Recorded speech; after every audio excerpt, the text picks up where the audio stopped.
It's very hard to admit when things are not working, to change tack, to completely rethink the problem. And you can see this in everyday life. And if I use an example of economics, now you and I know the current economics isn't working. And you haven't got to be John Maynard Keynes or Milton Friedman to work out there is something new that needs to happen. Whether it be from the way that in the US, the Fed, here the Bank of England kind of tip the scales towards certain sort of industries or not, or the fact that we've had the inflation target and no one ever keeps to it, you can see things are not working. And in many ways, in pricing and monetization, we see the same thing.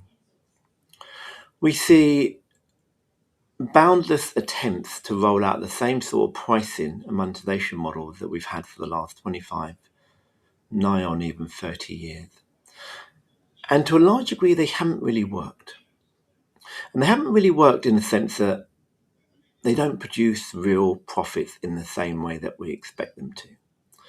And everybody will have you believe that it's because we're on a growth trajectory, or we don't believe in profits we pay out in I don't know, compensation, etc. Or we basically want to spend 50% of our money on S&M and just growing the business in terms of more sales, or 25% on R&D because we're really heavy engineering firm and we want to keep on improving the product. Whatever reason, and the reasons vary from every single conversation, there'll be a reason why we're not making profits in a SaaS business. And that's a problem.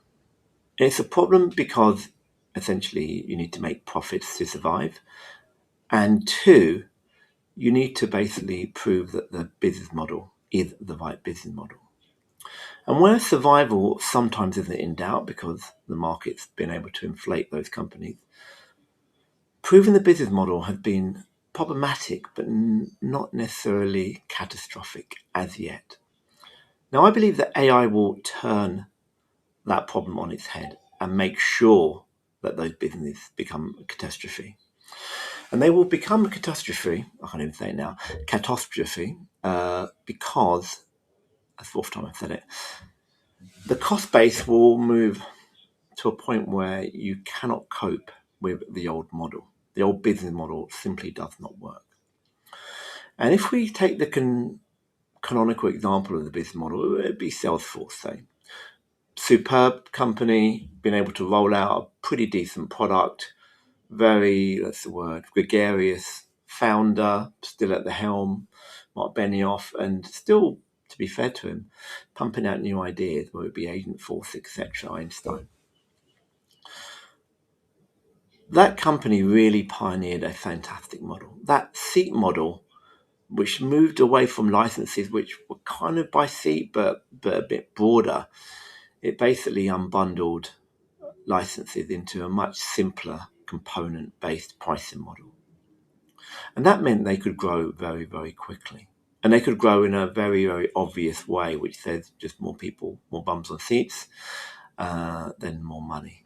And so by increasing prices, by increasing the size of the footprint, and obviously increasing the spend, you could have a pretty good growth machine as a company, as Salesforce has shown. But that was really built on the premise that the cost base was kind of static. And you could spend more money on sales and marketing if you want to, but the engineering part was at least fixed kind of step at the very worst, but if not static. That sort of changed with the cloud, where the cloud was increasing the cost about 10% per year. So that calculus changed slightly, but when you're talking initially 2, 3, 4% of your overall kind of revenue being spent on technology in the early days, very, very early days in the cloud, then it didn't really matter that you moved to the cloud. That number's probably up to mid-20s now, maybe later than 20s, late 20s. And that means that you now have to worry about that cost, which is increasing. But on top of that, you need to worry about AI, which is also a rapidly increasing cost. Not so much that the price of the tokens, which have gone down significantly, but just the usage is going up and up in a very similar way to the fact that we use telephones now a lot more than we did when we paid. on a meter. But that then brings a problem. How do you convince people who are really, really schooled in the old methodology of SaaS pricing and packaging that there needs to be a fundamental reshift in the way that they think? A fundamental rethink in the way that they think about pricing per se and monetization. A fundamental rethink in the way that they configure the organization around this new unit. And you don't have to be Nostradamus to predict that one of those new units may be tokens.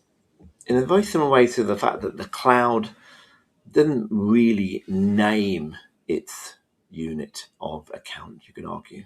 It's just usage. But you know the price is going up, and you know also that you can't actually easily break it down into different sections where it's being spent. You can see any crazy compute or any crazy end-of-day batches of stuff, or some risk run or Monte Carlo simulation. You can see all those things, but for the most part, it's very, very, very hard to see where exactly, to pinpoint where the costs are going. If you think about tokens arriving on top of that bonfire, that's why you have the rise of token derangement syndrome, where people are avidly trying to either obfuscate it via credits, or abstract it, maybe the fairer word, by AI credits, or completely just burn it to the ground. And the people that want to burn it to the ground will say something along the lines like, well, it's cost plus pricing, as if that was a bad thing. But is cost plus pricing such a bad thing? It's something where most people still use in business, particularly small business. It's just easy. It's easy to understand, it's easy to apply, it's easy to manage. And in many ways, even our big businesses like supermarkets still really work on a margin business. So when the price increases that they, or the cost that they buy in, then sometimes you may see a larger than expected price to the consumer because they add in a margin. If the price was 2 and they sold it for 4 and had 50% margin, the price becomes 3, then the consumer now sees a price of 6. And sometimes that gets lost on people. But a margin business is a margin business. But that runs counter to most people think in pricing. Most people in pricing believe that it must be value-based. But the concept of value-based is actually really hard to get your arms around. And in many ways, most of these SaaS providers have been trying to somehow use this value-based pricing thrown on top of the seats with an economic and business model which is really predicated by growth. Now that works to a degree, but it's starting to not work when you can't really judge the value of that growth in individual unitary or unit terms. What AI is doing is increasing that cost at kind of the point where you use it. And if that cost increases there, you have to work out, what am I actually doing with this product? What is the purpose of me using these tokens? And this has really upset the organization, and particularly the pricing part of the organization that believes that all of the output should be done on a value base. But what if tokens are completely different? What if tokens, just like we need a new economics, say that we need a new way to price and monetize? What if tokens force us out of the kind of mist and the fog that said that the previous business model, the SaaS business model, was profitable and was a good business model? I don't believe it was a good business model. It was a perfect spreadsheet business model, a perfect PowerPoint business model where you could do endless investor presentations about NDR and NRR and CAC, etc., but wasn't necessarily perfect for a profitable business model. And a profitable business model at the producing products that sell for more money than they cost. And you'll start to see some CFOs. I think recently Satya Nadella was on was it Rapid Response? Maybe another podcast, where people are starting to say, what is the return on investment of this? But the problem of the return on investment isn't that AI doesn't have one. It's that we haven't reconfigured our pricing and our org on the back of it to basically have something that allows us to actually understand if there's a return on investment. And if we can't understand that, then we can blame the tokens. But the tokens really are asking us to move in a different way than we moved before, to move in a way that says we can understand every single unit of input and every single unit of output on the back of that. Hence, we can return a return on investment, negative or positive, but at least we can identify it. And that says what tokens are trying to do is more than force us to look at our processes, but it's basically going to force us to re-engineer the firm. The firm will have to be re-engineered around the unit cost, which is high and variable and just a little bit unpredictable. And that unpredictableness means, or unpredictability is a better word, maybe that's the first word just made up, that unpredictability means we're going to have to almost go SAS style, or I think it's Delta Force in the US or Green Beret, where rather than having this big army of people who are moving forward on one front, you have these tactical groups, almost like a lean startup type thing within the token usage. Because you can do as much routering and optimization along the case. You can do a lot of that. But here we're talking about something different. We're talking about how do we understand how to really judge the value of that AI that we're inputting. And that can be only done in small sections. Just like when you use AI at home, you can see how much you're using, how much time it's taking, how verbose the answers are, and whether you got the right answer. And you can see that microcosm of an office work very, very quickly. But you can't necessarily see that if you work in a team of 20, where everybody's utilizing the same token. And so what AI is doing, and this is much to the chagrin of many people in pricing, strategy, org, HR, is it's basically saying you're going to have to reorganize your organization. Too many orgs there.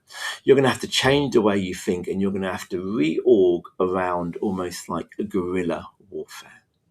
You were used to fighting battles, but now you're going to have to be a guerrilla warfare unit, which moves in batches of 3s and 4s and understands the inputs, routes in a good way, ideally, just for efficiency, understand the remit of what you're trying to produce, can produce it and test it, and then feed it back into the system.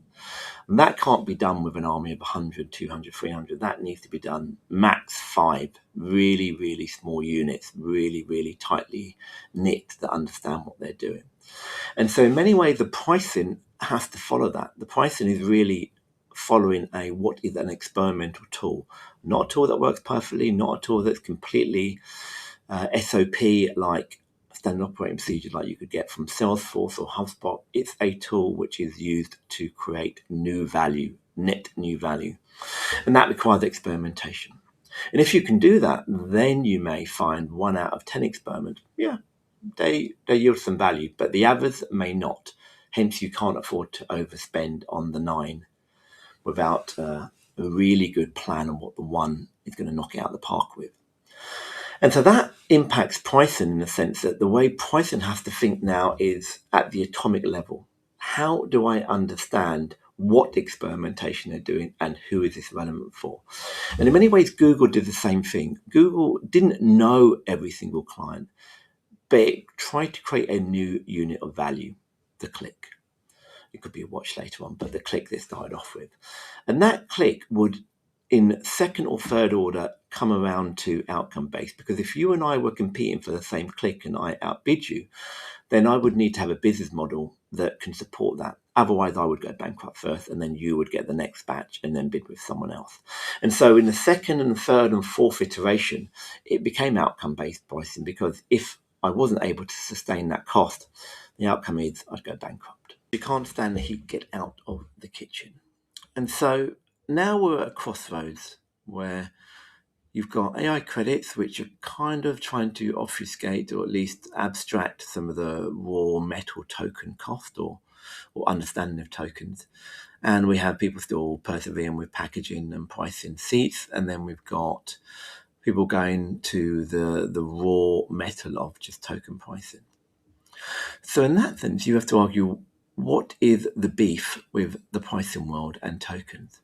Well, other than the cost plus, the fact that tokens are a little bit new abstract, because value-based is also abstract, but it's a new abstract which hasn't got a lot of theory behind it, let's be fair. It's just a cost version that the most of the providers have made up, which can have gross margins up to about 80-90%, some people say, but sometimes a lot less, because they're funding a growth machine. It's prompting us to think, how do we price experimental tools? We've been used to tools that are really like standard operating procedures, but how do we price an experimental tool? That is the question. And that is the question that most pricing people have yet to figure out, how much that experimental tool is cost and what are the implications on the whole organization. Now, I believe the best model, as I said before, is a PPC model, where you don't necessarily have an active first order market for that particular token, but kind of get in there with the variations and modalities and the quality of the models being offered, from the Fable at the far end all the way down to Sonnets and the Kimmies, etc. And so that is really segregating an audience. And so most of the noise around pricing isn't related to actual pricing. It's discomfort from the fact that there's a new model that has to be implemented because the old model does not work. And so whenever you see someone basically pile on tokens, it's normally something behind what they're saying. And it isn't because they hate tokens per se, it's because they hate the fact that it's forcing them to change their whole pricing mentality.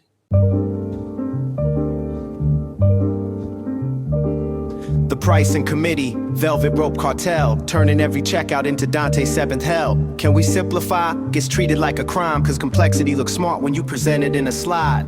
Every metric looking healthy till the profit disappear, like magic trick performed by venture capitalists of the year. Net retention floating high like a helium parade till the AWS invoice enters with a switchblade.